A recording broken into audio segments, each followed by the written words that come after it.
asalaamaaleykum sunu mbokk internet yu TMS TV ñoo ngi leen di dalal ak jàmm ci seen bi nga xamante ne moo feeñal li nëbb di la TMS TV ñu ñëw nag seen émission bi ngeen xam ne moom ngeen taaw mu leen yee ci li nga xamante ne mooy wàllum àdduna ak li nga xamante ne moo nekk xew-xewu jamono tey jii nag ñu nekk ci weeru décembre te ku wax décembre wax feet yeeg yi nga xamante ne moo ci am ay xew-xew yoo xamante ne yu am solo la plateau bi nag saa su ne dinaa ci ànd ak kenn ci waa kër gi tey nag ma ànd fekk ki nga xamante ne mooy sama rakk si kër gi Aïdara Chérif ma jox ko rek mu nuyoo après ma jàll si li nga xamante ne moom lañ bëgg a waxtaanee tey Sarata. waaw soxna bu baax maa ngi lay ziar maa ngi lay delloo ziar. di la ziar bu baax di la baalu àkk bu baax. naka sa weekend. sama weekend mu ngi ne rek xanaa coono. waaye ñoo ànd daal. ñoo ànd mook àdduna ànd neex na waaye kanam gi de leer na nag xaw ma nag. xanaa di la toppandoo rek. waaw macha allah ni ngay toppandoo yi moom baax na bëgg naa loolu. waaw ma jox la rek nga nuyoo saafonte ak ñi nga xamante ne ñooy waa mbokki internet yi ñu jàll rek kon ñu leen koy defal saa su ne ci waxtaan wi. waaw soxna Mati maa ngi lay jaajëfal di la jox sa wàccuwaay. ni mu gën a kawee rek jox wàccuwaay ki nga xamante ni bi rek moo nekk kilifa kër gi. mu nekk Thierno Moule Sow nekk the king of the king ku li médecin traditionnel du monde. waaye itam duñu fàtte nag suñu mbokki internet yi suñu xarit yi ñi nga xamante ni saa su ne ñoo ñuy may doole ngir ñu gën a indi ay jéego ay li nga xamante ni ay coppite la ci wàllum liggéey bi ci wàllum chaîne bi itam waaye nag duma fàtte sama mbokk sama naataango yi suñu doyen yi ñoom Moustapha Fall ñoom Kara ñoom Saliou Samb ñoom ñëpp ñu ngi leen di ziar ak équipe bu Kara 221 caméraman yi ñu ngi leen di ziar jox leen seen wàccuwaay nu mu gën a kawee rek. waaye soxna Mati xam naa ni moom tey thème bi ngay indi dina am solo bu baax a baax. dinaa la bàyyi rek ba ci kanam tuuti ngay indil ñu tey lan lañ war a aborder tey. waaw kon dégg ngeen sama rakk ji ni mu nuyoowee macha allah ñu jël nuyoo bi rek teg ko ci loxo ki nga xamante ne mooy borom kër gi di Thierno Moule Sow di ko jox wàcc waaye bu baax a baax. di ko jaajëfal gi dafa xaw a jàpp. waaw xaw a sonn rek damaa xaw a sonn nag. xam nga rek ñun moom dañoo bari bagage nekkoon ci xew yeeg yaa ma gën a xam. ak kóllëre. loolu daal moom nag baat bi moom tey xaw naa sonn mais na ma mbokki internet yi jéggale xam ne liggéey bee ko laaj. te ñoom ñooy laaj saa su ne ñu ñëw ci émission Petit Matin. looloo tax mais maa ngi jéggalu bu baax ci baat bi xaw a sonn rek. waaye ñu ngi ziyaar di jox wàcc waaye ki nga xamante ne mooy borom kër gi di Thierno Moule Sow di ko jaajëfal sa sune ci kóolute gi nga xamante ne am nañ ko ak bagage yi nga xamante ne jox nañu ko pour ñu koy liggéey di ñu jox alalam macha allah pour ñu si liggéey mu nekk loo xamante ne lu am solo la bu ñu ñaari Thierno Moule Sow amoon ci réew mi rek defe naa ni chômage léegi mu nekk loo xamante ne kenn dootu ko déggati Sarata. waa soxna Mati dag may rappeler rek thème bi lan la en fait. thème bi tey nag ma bëgg a waxtaanee li nga xamante ne moom mooy mois de décembre bi. ku wax mois de décembre wax fin d'année nag tey ren nag mu nekk cas bu particulier ndax dafa am mbas moo xamante ne daf fee dugg. mu dayeeg li nga xamante ne mooy feetu décembre te feetu décembre bi nag dañuy daan gis parents yi dañ daan jëndal xale yi ay cadeau jigéen ñi tamit seeni jëkkër di leen di jëndali cadeau ku nekk rek ki nga xamante ne yow leer na ne danga koo war a bëggal nga bëgg ko see bëgg ren nag mu am nekk ci contexte boo xamante ne dafa metti waaw pandémie ma bëggoon rek nga ñaax sénégalais yi ñaax xale yi ñaax suñu moroomu jigéen ñu dawal tuuti yërmande ndax ren moom dafa am crise économique boo xam ne am na fi bu particulier. waa soxna Mati thème boobu nag macha allah ndaxte fête de Noël lañ nekk buñ ko déggee mooy feetu chrétien yi. te feetu chrétien yi boo gisee fin d'année bi boo gisee ñu koy fête itam dañu ne ki nga xamante ni rek moo nekk Jésus Christ jour boobu la ganosi la ganosi ci àdduna. loolu nekk na ci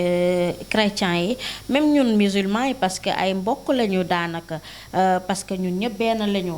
te xam nañ ni Sénégal itam nekk na réew mi nga xamante ni kii la en fait réew bi nga xamante ni dafa bëri ay kii dafa bëri ay ñi nga xamante ni ñii ay musulman lañu ñii ay chrétien lañu ñii ñeneen ak ñeneen ak xeet yi dañoo bëri en fait. rafet donc nag loolu nekk na li nga xamante ni ñun tamit dañ koy rafetlu itam dañ leen ci jàppale parce que bu dee ñun tamit musulman yi bu dee suñu bës la tamit da ngay gis itam ñoom tamit ñu ngi ñuy jàppale donc nag c'est partagé donc nag soxna Mati comme ni nga ko waxee rek ni sama mbokk jigéen ñi suñu mbokk jigéen ñi des fois dañuy indi bu fet amee rek da ngay gis ñu commencé indi problème voilà ñu commencé indi yenn jiixi jaaxa yi te loolu nag kenn du ko rafetlu waaye nag soxna Mati lenn nag naroon naa ko dooree parce que naroon nañ kii ni rendre hommage ki nga xamante ni mooy soxna Seyda Mariama voilà lu am solo la parce que naroon naa ko tudd ca njëlbeen ba waaye nag xam nga xel matul même man mi sax mi ngi woon sama xel tey maa ngi doon wax moom laay ubbee voilà noonu la parce que xel moom ay day fatu donc nag duñ ko fàtte dañ koy ñaanal rek yàlla na ko yàlla xare aljana ndaxte jigéen la jigéen bi nga xamante ni macha allah jigéen ju mën góor la grande dame la comme ni ko référence la comme ni ko maam ay papam bi di wax parce que bu muy ñëw ci bu ñu xoolee côté historique bu ñu xoolee balaa muy ganu si ci àdduna gis nañ ni benn ay yenn miracle ci li nga xamante ni ci la baayam wax moom Cheikh al Islam Baye Niass macha allah am na li nga xamante ni bi balaa muy ganu si ci àdduna waxoon na ko parce que neewoon na ni ki nga xamante ni mooy soxna Mariama Seyda Mariama moom balaa muy ñëw dafa gisoon li nga xamante ni moom la nar a indaale ci àdduna donc nag newoon na ni sax kooku góor la parce que dafa gis li nga xamante ni ay kiimaan ci soxna Zeyda ba nga xamante ni newoon na ni góor la bi mu ñëwee ci àdduna nag lañ ko nee nañ du góor jigéen la mais moom Cheikh al Islam di Baye Niass moom waxoon na ni même bu dee jigéen la donc du yore jikkoy jigéen du def ay jëfinu jigéen donc nag ñu xam ne ni kii am na li ko yàlla may ndax taxawal na lislaam taxawal na réew mi ba nga xamante ni muy jàngal ay di sol nit ñi ci wàllum jàngu alxuraan di leen xamal lan mooy diine lan la yàlla wax ak yonent bi donc loolu nekk na fierté ci ñun jigéen yi donc nar nañ royu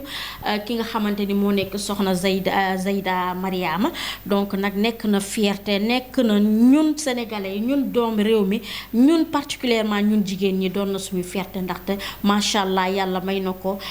taxawal na l'islam taxawal na diine gi macha allah dañ koy ñaanal rek yàlla na ko yàlla xare aljana ba nga xamante ni waaye nag xam naa suñu mbokk yi gars yi yaa ngi ci sur le terrain ñu ngi nar a dem ci Kaolack dara du leen ci raw ci inchallah inhumation bi nga xamante ne moom lañ koy defal tey voilà dañ ko war a inhumer tey incha allahu ci 16h lañ waxoon foog naa gars yi ñoo ngi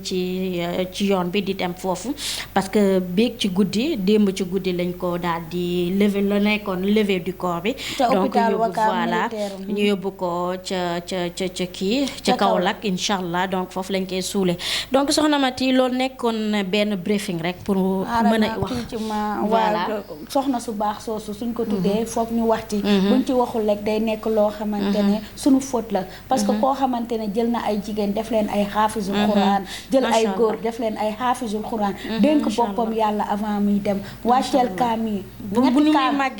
ñetti ndongo la woo ñu wàcceel ko kaamil avant muy dog kon ñu ngi sant yàlla bu baax di ñaan yàlla kooku duma sori si moom dañuy ñaan yàlla rek yàlla taas ñu si barkeem ndax soxna su baax la woon référence la woon ñu jàll ci li nga xamante ne mooy waxtaan bi waaw soxna Mati dañuy delluwaat rek fi nga xamante ni moo nekk thème bi tey ñu nar a waxtaanee li nga xamante ni moo nekk fetu Noël bi fetu Noël bi nag nit ñi ci contexte particulier lañ koy fete parce que gis nañ ni pandémie bi lëmbee na jamono gi lëmbee na àdduna bi instant bi kenn xelam dalatul ndaxte ki nga xamante ni muy jiitu réew daanaka dafa jël ay ndogal ngir rek tënk nit ñi ndaxte daf bëggul feebar mu gën a propagé ba tax ni mu am benn limite bi nga xamante ni def na ko pour nit ñi bañ a dajoo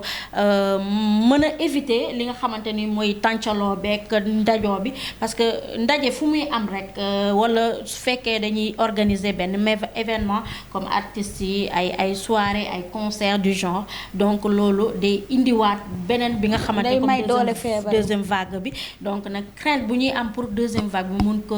mu gën a yokk maanaam ci côté feebar bi nit ñi gën a atteindre ci feebar bi donc dina ko gën a yokk te loolu la nguur gi di éviter ba tax ni rek mu tënk ñu ngir ñu gën a ñu bàyyi xel li nga xamante ni moo nekk pandémie bi donc nag loolu nekk na li nga xamante ni benn instant dañ koy rafetlu parce que li nga xamante ni day gaañ askan wi day gaañ réew mi donc nag dañ koy war a éviter donc nag ñun tamit dañu waroon doon manko doon benn mën a éviter loolu parce que suñu njëriñ la suñu wér-gu-yaram la ndaxte ku la ne sangul da taar la bëgg donc nag loolu ñun ñoo ci war a jiitu sax en fait ñun waruñu xaar sax président mi duñu ne def leen ni def leen la wala limiter leen ni wala limiter leen la donc nag loolu nekk na li nga xam ne dañ koy rafetlu waaye nag bu ñu xoolee itam dañuy référé wu dañuy daal di dem ci kër yi sama mbokk jigéen yi suñu mbokk jigéen yi ñi nga xamante ni at bu nekk seen jëkkër yi dañ leen doon indal ay cadeau indal seen doom yi ay cadeau bu guddi jotee comme 24 wala 31 fin d'année bi bu ñëwee da ngay gis ñu génnal ak seeni njaboot dem déambuler en fait dem ci yenn lieux yi nga xamante ni dañ fay am rencontre taal fa ay pétale donc nag loolu yëpp dafa daal di wàññeeku dañ ko daal di éviter parce que pandémie yu bee tax ak économiquement koom-koom bi dafa daal di wàññeeku parce que boo demee ba sa njaboot ba sa jëkkër en fait li mu doon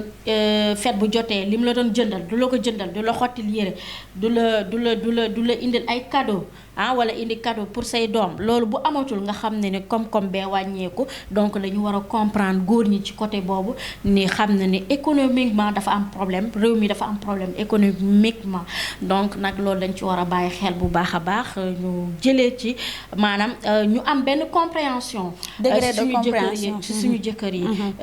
donc loolu nekk na li nga xamante ni macha allah voilà loolu la amoon soxna Mati lu may wax mu bàyyi la ba ci kanam. waaw kon tamit ni nga ko waxee rek ñuy wax tamit xale yi nga xamante ne ñoom tamit seen parents yi dañ leen daan satisfait ci côté boobu ñoom tamit ñu xam ni papa bañul yaay bañul affaire yi rek moyens yi ak crise économique bi nga xamante ne Sénégal da ko am fa fi mu nekk nii nit ñi lu ñu lekk sax problème la fi mu nekk nii ñu bëri fayeeku nañ le 25 26 fay nañ ndax dañ naan feet yee tax buñ la fayee am na ci ñoo xamante ne fi mu nekk nii buñ duggee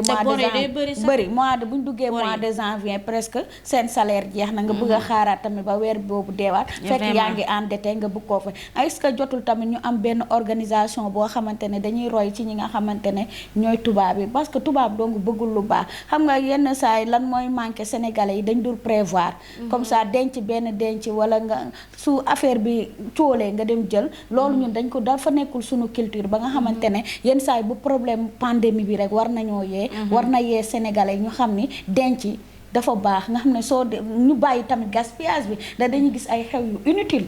ay xew yoo xamante ne teguwul fii teguwul ci farata teguwul ci sunna léegi loo lekk sax ak loo naan sax doo ko am est-ce que jotul tamit ñu changer suñu comportement ci côté boobu wàññi feet yi wàññi li nga xamante ne mooy puukare yi ak nit ñi tamit di dimbalante seen biir ñi am xaalis tamit di dimbale ñi nga xamante ne amuñu ba nga xamante ne yenn saa yi contexte yi bu amee rek ñu mën ko gérer. soxna Mati tout à fait dama d'accord ci kàddu gi parce que déjà pandémie bi jàngat bu mu am andi ci àdduna gi dafa bëri soxna Mati rawatina Sénégal pandémie bi leçon laa koy tuddee leçon de vie morale voilà leçon de vie la parce que imagine-toi que ni nu ñu meloon ak jamono gii nii léegi ku dul woon ku daanul woon denc sax da ngay denc ku daanul woon denc da ngay denc da ngay réserver am loo moytu am loo bañ yaa ngi comprendre donc pandémie bi am na lum ñu jàngal dëgg la am na lu bëri lum ñu tënk am na lu bëri lu mu wàññeeku waaye am na lu bëri li nga xamante ne leçon de vie la itam ñu war cee bàyyi xel war cee tiire lu am jàng leçon bu baax voilà xam nañu économiquement daf ñu jàngal économiquement am na lu négatif de mais Sarata yaa ngi wax lu am solo am na loo xamante ne lu positif la parce que def nañ ci sénégalais yi jox leen leçon boo xam ne wan ne li nii du àdduna lay mooy àdduna surtout ñun jigéen ñi xew yi niñ daan yeppee da ngay gis benn jigéen bu liggéey pendant des années des millions benn ngoon jot nga yebbil ko mu jeex. léegi ma yokkal la ci léegi gars yi góor ñi suñu mbokk yi léegi bu ñuy takk léegi kay day heure bi la ñuy takk profito takk parce que xam nañ léegi cas social parce que xam nañ léegi pandémie bi amul yàq gaspillage bu métti. mais loolu la nag mu koy Sarata fi mu nekk nii nag loolu tamit nag dañ koo war a jël comme leçon di bàyyi yàq bi bàyyi li nga xamante ne yenn saa da ngay dem benn événement boo xamante ne nit ki day togg loo xam ne après da ngay jël saabu ñu koy tuur te am na ñoo xamante ne amuñu lu ñu lekk est-ce que jotul tamit ñu changé waat yi nga xamante ne mooy jikko yi changé waat comportement yi xam ni tamit feet yeeg puukare yeeg yooyu yëpp dafiy jeex yàlla moo fi nekk kon ni nga koy waxee rek te yàlla tamit lim ñu sant mooy ñuy entraider suñu bopp di xool moom bëggul ko avare yàlla bëggul nay mais bëggul yàq ni mu araamalee nay noonu la araamalee yàq kon nañ bàyyiwaat ñu diggu doomu rek ñu diggu doomu rek nekk si digg bi li nga xamante ne mooy futilité ñu def ko li nga xam ne futilité la ñu tegoo ko ne li nga xam ne nag moom moo utile ci dundu àdduna muy lekk muy naan muy sol yëre muy lu mun ta ñàkk utile lu utile daal li nga xamante ne jëriñu doomi aadama la li nga xamante ni nu mu méttee métti mënul ñàkk ci dundu ni doomi aadama donc loolu c'est daggan na nga utiliser ko mais bu mu ëpp lépp loo gis rek yàq ngay mu ëpp rek yàq nga donc nag l'islam d'accordul ci loolu comme ni nga ko waxee donc nag l'islam dafa bëgg lépp li nga xamante ni lu yam la bëggul lu ëpp bëggul lu ndaw na yam na nekk ci dëgg bi donc nag ñun dañoo war a bàyyi xel ci côté mariage yi ci côté xew yi ci baptême yi côté fête yi sax lu nekk fête yi dañu war a bàyyi xel que ni yàq surtout contexte bi nekk ni ñu jëm 31 décembre ku ci amul lekk ku ci amul na ko muñ ndax biir du fen fi mu nekk nii loo lekk sax soo ko lekkee ba pare boo tegee nii sa est-ce que sa biir dana la lii laa lekk kon nañ wàññiwaat bëgg-bëgg yi bëgg-bëgg yi ak tegante bët koo gis sa soo gisee sa morom am lii nga ne man dinaa ko am xale yi tamit nañ bàyyi loolu gis nga yar sa doom dafa baax ndax xam nga soo yarul sa doom nii instant yi xale bi mën na gis loo xamante ne mi ngi jar lu cher fekk yow amoo ko mu gis doomu jàmbur am ko mu bëgg ko jël kon xale tamit dès le bas âge nañ leen yaraat xam ne leen li nga am rek yam ci ba keroog nga wàcc say bët loolu moom lu wér la parce que nit ki dangay tàmmal sa bopp luy wéy parce que li nga xamante ni yow xam nga ni lii mënoo koo weesu wala mënoo koo am nii ci jamono gi nga toll nii foog naa nit ki dangay yam sa place réglé xam na ne lii nga mën a am lii nga am tamit nga yam ci loolu doylu ci loolu noonu ndaxte yàlla bëgg na loolu namm na loolu ci doomi aadama parce que doomi aadama bul xeeb sa bopp li nga am as tuut bi nga am loolu du tuutiwul en fait tuutiwul bu dee loo defar mu baax loo defar mu baax loo yàq rek mu yàqu donc nag noonu la àddina di mel donc nag ñun dañoo war a revoiraat suñu comportement yi suñu jikko yi dañ ko war a revoiraat dañu war a beesalaat suñu bopp tëggaat suñu bopp c'est ça kon ni ñuy wax rek nañ tëggaat suñu bopp yattaat suñu bopp tëggaat suñu bopp dindi li nga xamante ne mooy jàngoro yeeg yi nga xamante ne dalay yàqal yëpp nga sanguwaat rek ne comme niñ ko waxee nee nañ jamono réew mi soxla nañu sanguwaat ko donc nag ñun tamit noonu lañ war a sanguwaatee suñu bopp pandémie bi occasion la ñun ñu sanguwaat réew mi occasion la itam ñu sanguwaat suñu jikko yi suñu xol yi defaraat suñu bopp defaraat sa jàngat la de pandémie bi jàngat la nag gis nga Sarata gis nga pandémie bi am na foo xamante ne côté négatif la mais gis nga ma wax la côté positif yi bari na si ndax xam nga li tax côté positif yi bari na si wane na gor yi wane na ñi goree de yi wane na fen dama yàlla baal fenkat yi wane na ñi wax dëgg wane na ñi ànd te yàlla tax dama lay wax rek wane na ñi ànd yàlla tax wane na ñi àndul yàlla tax parce que li tax ma wax la loolu tey jii nii danga daan ànd ak nit yow contexte pandémie jàpp la ba amatoo loo lekk nit ki daw la am na fi nit ñi dañ na daan nañ waaw nit daan nañ ànd tamit di liggéey pandémie bi ñëw nga wan ginnaaw nit ki xam nga am na si xale ñoo xamante ne sax boo leen woowee duñ la jël ndax dañuy tege nangam leen di ñaan wala dara soutien ngay wut waaw soutien ngay wut mu mel ni kon waaw wala sax ñu ngi lay fen parce que déjà dañ naan la gisum te itam jàngat la ci côté politicien yi tey gis nañ politicien bi nga xamante ni réew mi soxal na ko en fait ci contexte pandémie bi xam nañ léegi réew mi politicien bu ne président jëlee ko ci ba ci président monsieur Macky Sall jëlee ko ci ba ci kaw ba ci suuf xam nañ ni tey ñoom ban taxawaay lañ amal ci biir réew mi ak lan mooy seen intention ci biir réew mi ku nekk xam nga ko waaye nag daa nekk li nga xamante ni du lu ñuy wax mais ñëpp ñi ci teg seen i bët jàq nañ bi seen voilà donc nag loolu rek misaal la ci ñun misaal la ci àdduna yu wérngal képp yàlla moo ñuy wan boppam rek ci européen yi yàlla moo ñuy wan boppam rek instant ça, yi en gis fait. nga pandémie bi ne ak leneen ñoo yem yàlla si boppam moo ñuy wan boppam bëgg rek ñu changé waat C'est ça, en fait. jëfin Xam yi nga yàlla changé moom- waat toogi nii te moom message bu nekk ak nam koy passé xëy na pandémie daf fee jaare sax pour defar nañ ko pour defar sante la yàlla rek, xëy na pour pour defar defar la. la Sarata defar ma jox jikko la yi. rek nga tàggatoo après ñu dem ba beneen yoon incha allah ñu ñëwaat ak yéen beneen thème waaw soxna Mati thème bu ñu waxtaanee nag macha allah thème bu neex la ci fête bi nag tamit ak contexte particulier bi nga xamante ni Te moom am la na ñu ko. ko war a fêter donc nag damay wax suñu mbokk jigéen yi rek nañ muñ nañ doylu itam ci lu ñuy am ci suñu loxoy jëkkër yi donc nag ci lu ñuy am suñu loxoy parents yi donc nañ xam li nga xamante ni moom mooy maanaam nañ jàng en fait gore en fait nañ jàng itam li nga xamante ni mooy maanaam compréhension ci nit ki nan ngay comporter ak nan ngay nara mel ci maanaam ci dans des situations en fait parce que li jàngat la ci li nga xamante ni maanaam situation boo mënta nekk di nga ci génn ndaxte bu fekkente ni besalaat nga sa xol besalaat nga sa xel en fait maanaam ci côté bu nekk daal di nga ci mën a génn donc nag nañ xoolaat suñu bopp xoolaat suñu jikko yi xoolaat suñu doxalin yi maanaam ci fan wu ne donc nag nañ xoolaat nu ñuy doxinee lépp daal ci côté bu ne daal loolu laa mën a am lu may wax sama mbokku jigéen yi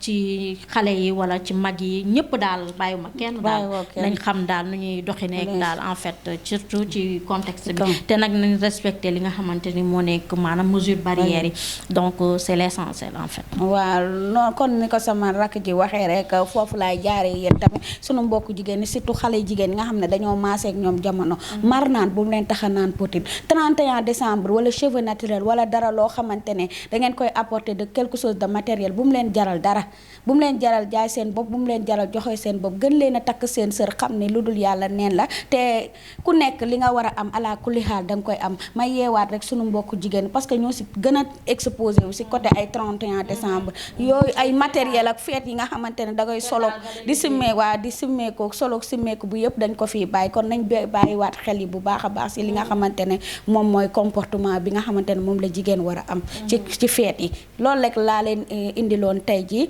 di joxewaat suñu njaal ci turu Thierno Moule Sow ki nga xamante ne mooy Zeyda Mariama Niass ñu ngi koy jaale di masaw umma islamique bi yëpp rawatina ñi nga xamante ne moom mooy waa Kaolack ñu ngi leen di jaale ñun ñëpp si kàddu ki nga xamante ne mooy Thierno Moule Sow di leen jox dig daje ba suba incha allah ñu ñëwaat ak yéen si beneen numéro seen émission Petit Matin.